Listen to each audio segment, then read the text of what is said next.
Lorsqu'un virus ou une bactérie a réussi à franchir la première barrière de défense de l'organisme, qu'on appelle la réaction innée, une deuxième ligne se met en action.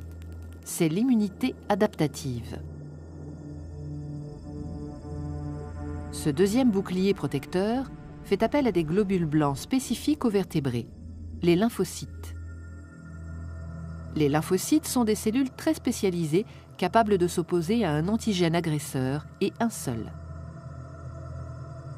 Il y a en principe dans notre corps autant de types de lymphocytes que de types d'antigènes.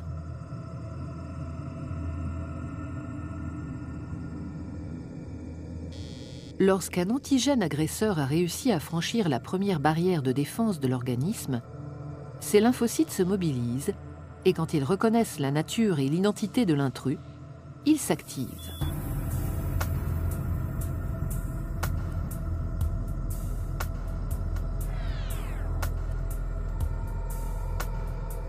Dans le cas de la grippe, par exemple, le virus est dit endocellulaire, ce qui veut dire qu'il exerce son pouvoir infectieux en s'insérant au cœur même de la cellule. Il franchit sa membrane, pénètre à l'intérieur du cytoplasme où il se multiplie avant de se propager dans l'ensemble du corps. La cellule infectée présente alors à la surface de sa membrane des éléments identificateurs de l'antigène agresseur qui l'a contaminé. On les appelle peptides antigéniques. La cellule est à partir de ce moment-là considérée comme étrangère à l'organisme. Contre ces antigènes se logeant au cœur des cellules, la réponse de l'immunité adaptative est dite à médiation cellulaire. Tout commence lors de la réaction inflammatoire. À ce moment-là, certaines cellules immunitaires, les cellules présentatrices d'antigènes qui ont été les premières à entrer en contact avec l'antigène agresseur, captent son identité et la présentent à leur surface. Les cellules dendritiques exposent le peptide de l'antigène.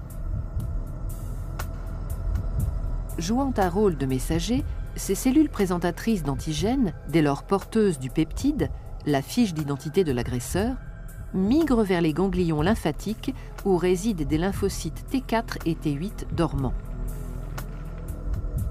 Elles présentent le peptide collecté aux lymphocytes spécialisés dans la réaction à l'antigène présent dans le corps et à celui-là seulement. Une fois le message transmis et le dialogue établi, le lymphocyte T4 concerné est activé. Il va devenir une véritable plaque tournante de la réaction qui va suivre. Il commence par se multiplier en un grand nombre de clones. C'est ce qu'on appelle la mitose.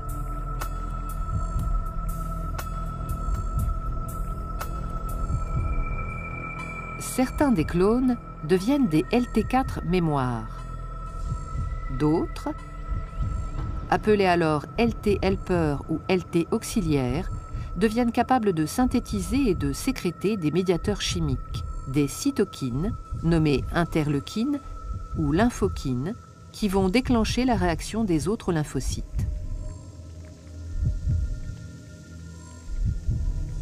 Les interleukines émises stimulent à distance d'autres lymphocytes, notamment les lymphocytes T8, déjà mis en alerte depuis leur contact avec la cellule présentatrice d'antigènes. En réponse aux messages chimiques qu'ils reçoivent, les lymphocytes T8, dits immunocompétents, se multiplient à leur tour. Une partie, les LT8 mémoires, sont conservées. Les autres deviennent des cellules tueuses qu'on appelle lymphocytes T cytotoxiques. Patrouillant dans l'organisme, ils sont maintenant capables de reconnaître puis de détruire les cellules infectées.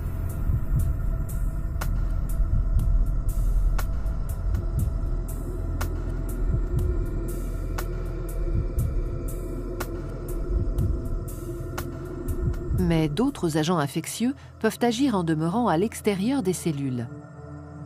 C'est le cas du tétanos et du choléra. Contre ces antigènes agresseurs nommés extracellulaires, la réponse adaptative est dite à médiation humorale. Et là, le scénario se déroule d'une toute autre manière.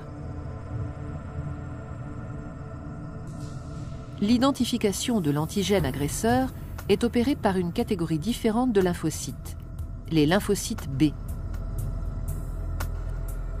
Dès qu'ils ont identifié leur antigène, les lymphocytes B sont stimulés. Recevant à distance des cytokines, les messages chimiques émis par les lymphocytes T4 helper déjà en alerte, ils se multiplient par mitose. Une partie est encore une fois stockée comme LB mémoire. Les autres clones se transforment en plasmocytes anti-antigènes.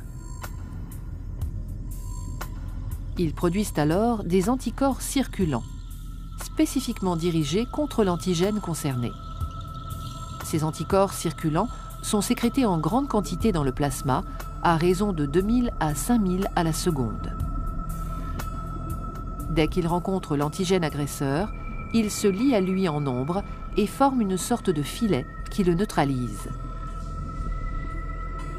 Toutes les cellules mortes, ainsi que les débris cellulaires résultant de la réponse immunitaire, sont éliminés par les macrophages, les éboueurs du corps humain.